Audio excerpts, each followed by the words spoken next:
All right, so get ready because we're diving deep today, deep into ancient religions. Specifically, we're going to be looking at Godfrey Higgins's Anacalypsis. I've been looking over those excerpts that you sent, and let me tell you, this book is wild. It's like a treasure trove of bold claims about how different faiths could be connected. Especially between ancient Persian religion and the religion of Abraham. Exactly, as we see it in the Old Testament. Yeah, what's really interesting about Higgins is that he doesn't just take the Old Testament at face value. Right. Even though it's considered like a cornerstone of Western religion, Yeah. he really digs into, the inconsistencies, the language used, the historical context. He's like a historical detective. Totally. On this treasure hunt, looking for these connections between ancient Persia and the Old Testament. Yeah, it's like he's trying to unearth those hidden links. And trust me, some of his ideas are going to be pretty unexpected. I bet. Well, that's what makes this deep dive so fascinating. Exactly. So we're going to be looking at his arguments about linguistic links, shared figures, and even like the potential astrological roots of these ancient beliefs. It's going to challenge some assumptions. For sure. And maybe even give you some aha moments. Yeah, I love those. You do. Okay, so let's unpack this. One of the first things that Higgins tackles is the idea that Moses might not be the sole author of the Old Testament. That's a big one. Yeah. He points to like those different creation accounts in Genesis, for instance. Oh, yeah. As a hint that maybe multiple authors or sources are woven into the text. Right, and that's a big departure from the traditional view. If we consider the possibility that Genesis is a compilation, maybe even from different nations, Whoa. it changes how we understand its origins and how it was interpreted throughout history. It makes you wonder about all those influences that shape this like foundational text and what it might mean for how we understand the stories within it. Absolutely. Right. And Higgins doesn't stop there. Oh, no, he keeps going. Oh, he keeps going. He dives into the Hebrew word Aleim, Okay. often translated as God, Mm-hmm. and he argues that it actually points to multiple gods, suggesting a trinity, a concept found in many ancient religions. So if Aleim implies multiple gods, as Higgins argues, it kind of directly challenges the idea of a single, all-powerful God that we often associate with the Old Testament. It does. What do you make of that? It's a provocative claim, Yeah. but it's not entirely out there. Yeah. I mean, we see this idea of a triune godhead across cultures. Think Brahma, Vishnu, and Shiva in Hinduism, Right. or Oromasdes, Mithra, and Ariomanius in Persian religion. This concept of a creator, preserver, and destroyer appears in various forms. It suggests a shared human fascination with these fundamental forces. That's really interesting, and it gets even more intriguing when Higgins looks at the linguistic roots of Aleim. He suggests it might even have feminine forms, challenging that traditional masculine image of God. It does. Right. It really pushes us to consider how ancient people viewed the divine, how those conceptions evolved over time, and how language itself can shape our understanding of religious concepts. Yeah, I like that. Yeah. Okay, well, Higgins then throws another curveball. Oh, boy. He claims that Abraham, the central figure in Judaism, is also a founding figure for Persians and Arabians. He even goes so far as to say that Abraham might have followed the Persian religion with Melchizedek, king of Salem, as his priest. Historically, these claims are definitely debated. But it's interesting to think about the practices shared across those cultures, like tithing, offerings of bread and wine. Those common threads hint at the possibility of interconnected religious traditions in the ancient world, Right. which is a really exciting idea. Yeah, and remember that scene in Genesis where Melchizedek, described as a priest of the Most High God, blesses Abraham? Yeah. Higgins uses that as another clue, pointing toward a shared heritage. Yeah, it's a small detail that takes on a whole new meaning when seen through Higgins's lens. I see that. It prompts us to ask, what if these seemingly distinct religions were more intertwined than we typically imagine? All right. Next, Higgins delves into Zoroaster, a key figure in Persian religion. His argument is that Zoroaster knew the Jewish scriptures, suggesting a potential back-and-forth exchange of ideas between these two ancient traditions. And it's worth noting that Zoroastrianism and Judaism have some pretty striking similarities. Yeah. The concepts of good and evil, the afterlife, the emphasis on purity, and rituals like washing, all these elements echo each other, raising questions about potential cross-cultural influences. They both have a strong focus on angels and demons, too. It almost feels like they're drawing from a common well of inspiration. How much historical evidence do we have for this potential exchange of ideas? That's where it gets complex. Zoroaster's reforms and how they might have interacted with the development of Jewish thought are still debated today. There's a lot of fascinating research being done, but definitive answers are hard to come by. So, while there are these compelling parallels, there's still much we don't know about the specifics of these ancient interactions. Exactly. Okay, buckle up, because now we're venturing into the cosmos. Ooh. Oh, I love space. Higgins interprets the Hebrew word samim as referring specifically to planets, Okay. not just the heavens generally. He believes this points to an astrological foundation for the creation account in Genesis. And that's where Higgins' love of astrology shines through. The idea of planets as, as disposers, influencing human affairs, was central to ancient astrology, Okay. specifically judicial astrology, which used the positions of celestial bodies to predict events. Uh-huh. Many cultures saw the movements of these bodies as directly impacting life on Earth. So he's suggesting that the creation story might have this hidden layer of astrological meaning woven into it? That's a pretty wild idea, isn't it? It definitely challenges our modern perspective. But if we try to step into the mindset of ancient people, their worldview was often deeply intertwined with the cosmos. It's a perspective that makes you reconsider how they viewed the universe and its relationship to their lives and beliefs. I like that. And he even argues that the placement of the tabernacle east of Eden, described in Genesis, aligns with Persian practices of worshiping towards the east. It's these intricate connections and interpretations that make Higgins' work so captivating. He weaves together linguistics, history, and religious practices to create this really unique and thought-provoking tapestry. Okay. Last stop on this part of our deep dive. Higgins doesn't view the Old Testament as just a straightforward historical account. Oh, no. He suggests it's a blend of allegory, historical elements, and interpretations layered on by priests. It's crucial to remember that throughout history, people have interpreted the Bible in different ways. Some take a literal approach, while others see layers of symbolism and allegory embedded within the text. And then there's the Kabbalah, The Kabbalah. a mystical tradition within Judaism that seeks hidden meanings in the scriptures. Higgins ties that into his argument, too. The Kabbalah, to put it simply, emphasizes a deeper, often esoteric understanding of the text.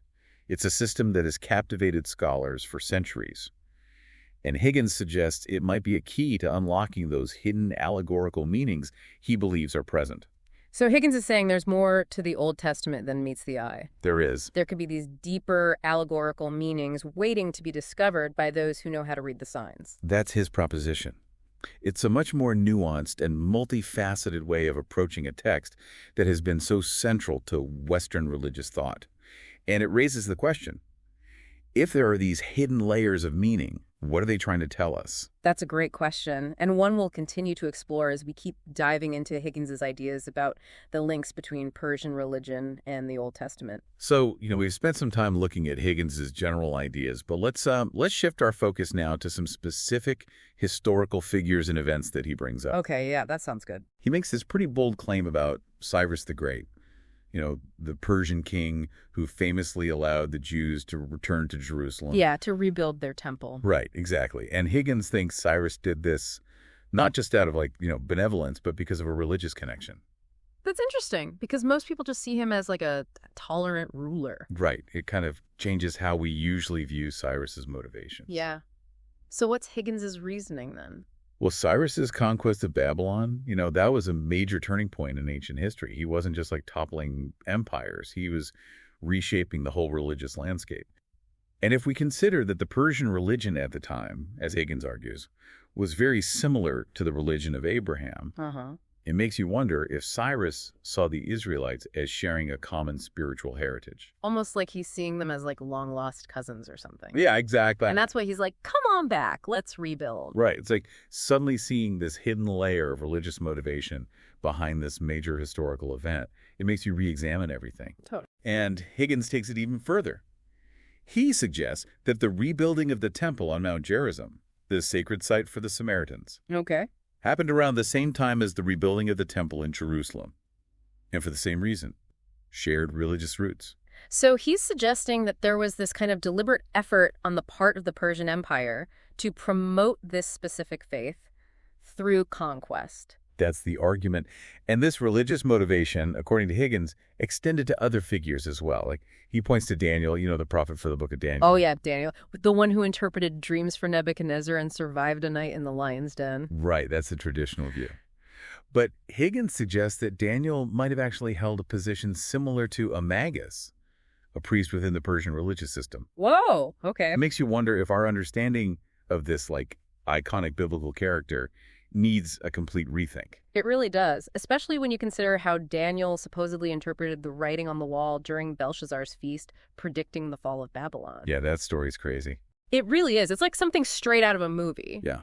Higgins uses that story to suggest that Daniel might have even been instrumental in the Persian conquest, perhaps even opening the gates of Babylon to Cyrus's forces. So he's suggesting that Daniel might have played a much more active role in the political upheaval of the time, motivated by his religious convictions, which, according to Higgins, were aligned with the Persians. It's definitely a thought-provoking idea. If Higgins is right, it paints a much more complex and intriguing portrait of Daniel than the traditional view of just a pious advisor. It also raises questions about how much religious motivations shaped political events in ancient times. For sure. Speaking of intriguing figures from the Old Testament, what about Queen Esther? Her story is like a historical drama full of palace intrigue and a plot to save her people from genocide. Yeah, the book of Esther is fascinating because it's the only book in the Old Testament that doesn't explicitly mention God. Really? I never knew that. Yeah, it provides a unique window into the Persian court and its influence on Jewish life. It's like reading a spy novel set in ancient Persia, complete with hidden identities and dramatic twists. Totally. And Higgins points out that the book of Esther primarily focuses on the establishment of the Jewish festival of Purim, which commemorates Esther's heroic actions. He sees this as evidence that the book might have actually originated as a Persian chronicle that was later adopted into the Jewish canon. So it's another example of Higgins highlighting that potential for cultural exchange and the blending of religious traditions between the Persians and the Israelites. Right. Do other scholars agree with him on this one? The origins and purpose of the Book of Esther are still debated. Some scholars agree with Higgins, seeing evidence of Persian influence, while others maintain a more traditional view of its authorship and purpose. It's one of those intriguing mysteries that continues to fascinate historians and biblical scholars. Okay, and then there's Zoroaster. His name alone evokes this sense of ancient wisdom and mystery. Do we actually know when he lived? That's a tricky question. Some scholars place him around the 6th century BC, making him a contemporary of figures like Daniel and Darius Astaspes. But I've also heard that some scholars believe he might have lived much earlier, like thousands of years before that. Yeah, that's right. The dating of Zoroaster is still a subject of debate, and it might be one of those historical mysteries that we never fully solve. Wow. It's amazing how much uncertainty there is about such a pivotal figure. It makes you wonder what other historical narratives might need to be revised as new evidence emerges. That's the beauty of history, though. It's a constant process of discovery and reevaluation.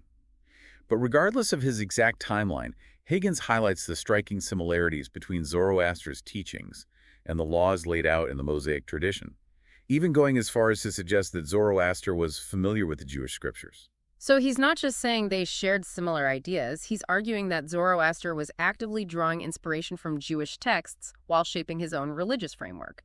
Is there any concrete evidence to support that claim? It's difficult to say for certain. Direct links are hard to establish when dealing with ancient texts and figures. However, it's definitely a thought-provoking idea. It really makes you think about the interconnectedness of the ancient world, how ideas might have traveled across vast distances and shaped different cultures. Exactly. Higgins suggests this fascinating scenario where Zoroaster and Moses, despite being geographically separated, might have been engaged in this indirect dialogue through their teachings and reforms. So we've got Cyrus restoring the temples, Daniel potentially as a Persian priest, the Book of Esther possibly having Persian origins, and Zoroaster maybe drawing inspiration from Jewish scriptures. It seems like Higgins is building a whole new narrative about the relationship between Persia and the religion of Abraham. And this narrative, while speculative in parts, raises important questions about the transmission of ideas, the evolution of religious thought, and the complexities of ancient history. It's important to remember that Higgins' interpretations are not universally accepted, and there are other perspectives on these historical events and figures. But his work is valuable because it challenges us to consider alternative possibilities and to delve deeper into the mysteries of the past. It's like he's opening up these new avenues of inquiry, prompting us to ask, what if? And to re-examine our assumptions about how these ancient cultures interacted and influenced each other. Okay, so we've spent a lot of time, talking about these connections Higgins sees between ancient Persia and the religion of Abraham, but he doesn't stop there, does he? No, he doesn't. Remember how we were talking about him being like on a historical treasure hunt? Yeah. Well, he thinks those connections go even further back in time. Oh, wow. And across continents. Where to? To ancient India. India. Wow, okay. Yeah, he proposes that to really get the origins of like Western religions, we need to look east. To India specifically. He saw ancient India as this like wellspring of spiritual ideas and practices that spread outwards, influencing cultures across the globe. So he's saying there was this ancient wisdom tradition in India that even predates the religions we've been talking about. That's right. We're talking about a timeline that extends back thousands of years, long before the Persian Empire or the Israelites. Higgins believed that many of the core concepts in Western religions, like the idea of a single God, or the concept of good and evil, have their roots in this ancient Indian tradition. That's a pretty big claim. What kind of evidence does he use to support that? He draws on a lot of different sources, linguistics, mythology, religious symbolism. He was really into the ancient religion of the Brahmins, the priestly caste in India. He saw some pretty striking parallels between their beliefs and the Abrahamic traditions. The Brahmins. It's hard to even grasp how far back their tradition goes. Exactly. And one of the key figures is Brahma, the creator god in Hinduism. Higgins draws some really fascinating parallels between Brahma and Abraham, suggesting that these figures who seem so different might actually share a common origin. Wait, he's not just saying their religions have similarities. He's proposing an actual link between Brahma and Abraham. He is. As always with Higgins, he uses a mix of linguistic analysis, comparative mythology, and a little bit of speculation. Of course. He points out the phonetic similarities between Brahma and Abraham, suggesting a potential linguistic connection. I see. So he's looking for these subtle connections across languages and cultures, these little hints that point to a deeper historical connection. Exactly. He also highlights shared symbols. Both Brahma and Abraham are often depicted as patriarchs, fathers of a multitude. Right. Which reinforces that idea of a shared ancestral link. And remember, he also argues that Abraham might have been a follower of the Persian religion, which, as we discussed, has its own connections to ancient India. Okay, I'm starting to see how the pieces fit together. But what other evidence does he give for this Brahma-Abraham connection? Beyond the names and the symbols, I mean. Well, he looks at their stories for parallels. Like, both Brahma and Abraham are associated with creation myths. Ah, okay. Brahma created the universe from the cosmic egg. Abraham is seen as the father of the Jewish people, a kind of spiritual progenitor. Right. It's like those universal stories we find in different cultures. Exactly. With a common theme of a creator deity bringing order from chaos. Higgins also points out that both figures are associated with covenants, formal agreements with the divine. Brahma established the cosmic order through covenants with the gods, and Abraham, of course, enters into the covenant with God. That marks the beginning of that special relationship between God and the Israelites. So he's seeing these echoes of covenant and sacred agreements across these vastly different traditions, suggesting a shared understanding of the relationship between humanity and the divine. That's what he's getting at. And he goes even further, exploring the concept of sacrifice, a ritual found in both Hindu and Jewish traditions. He sees parallels in the symbolic meaning of sacrifice, that it represents a way of connecting with the divine, seeking atonement. It makes you think about how these ancient rituals, passed down for generations, adapted and reshaped over time, but still retain that core element of symbolic meaning. This human desire to connect with something bigger than ourselves, something that transcends cultural boundaries. That's exactly it. Higgins' exploration of these shared themes and practices challenges us to look beyond the differences and consider those deeper connections. So where does all of this lead us? If Higgins is right and all these different religions share a common origin, what does that say about the origins of faith itself? That's the big question, isn't it? His work invites us to consider a more complex and interconnected history of religion than we often think about. He wants us to be open to the possibility that these ideas and beliefs have traveled across huge distances in time, shaping and reshaping themselves in different cultural contexts. Like he's showing us this huge tapestry of human belief with threads woven together from all over the globe and across millennia. Exactly. And while his theories are definitely controversial, they offer a fresh perspective on how we study religion, challenging us to question our assumptions and really dig into the mysteries of the past. Well, that was a fascinating exploration, and as always, we encourage you to keep diving deeper into these ancient mysteries. Who knows what other connections and insights are out there waiting to be discovered?